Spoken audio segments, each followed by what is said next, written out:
think of Somalia's capital, Mogadishu, and the image is more often than not of conflict. But there's always another side to the story, and that's what an exhibition in London is aiming to show. Mogadishu Lost Moderns documents Somalia's transition from an Italian colony to an independent state. Now, this exhibition is by a British photographer and Somali-British architect, Rashid Ali, who joins me now. Thank you for taking time to talk to us on Focus on Africa. We'll be looking at some of your pictures shortly. But why did you feel it's important to tell this story?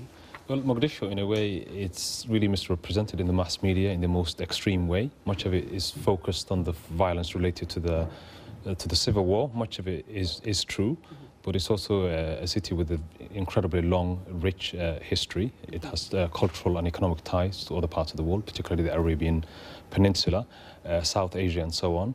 So we wanted to reconstruct and trace some of this history through its architecture and particularly its urban transformation in the 20th century. Right, we have one behind us. Do you want to tell us what this is? Yes, this is a very, very important building.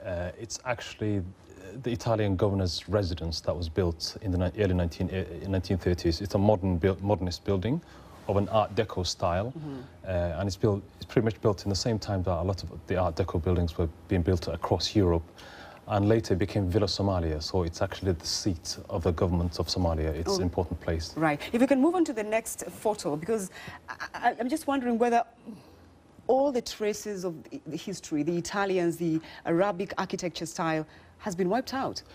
Yes, there's been a lot of damage as a result of the war, but also there's no policies in terms of heritage preservation. So it's a city whose history is actually in danger. This is post-colonial. Yes, these buildings that you see in front of you here were actually the first sort of commercial buildings, local high-rise buildings that were built after independence.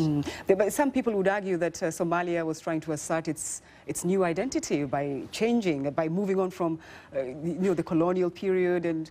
Absolutely, absolutely. It's a pattern actually across the continent in the early 1960s where architecture and civic buildings that housed the government and public institutions were used to articulate this newfound statehood.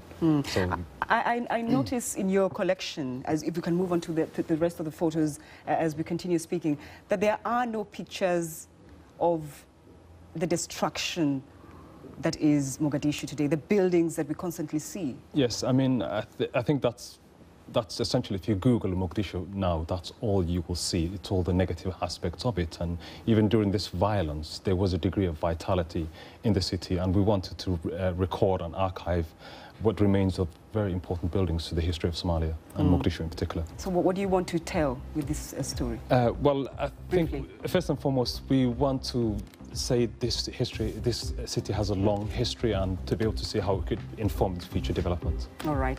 Thank you very much indeed for taking time to talk to us. Rashid Ali, architect, thank you. And thank you for your company. Bye-bye.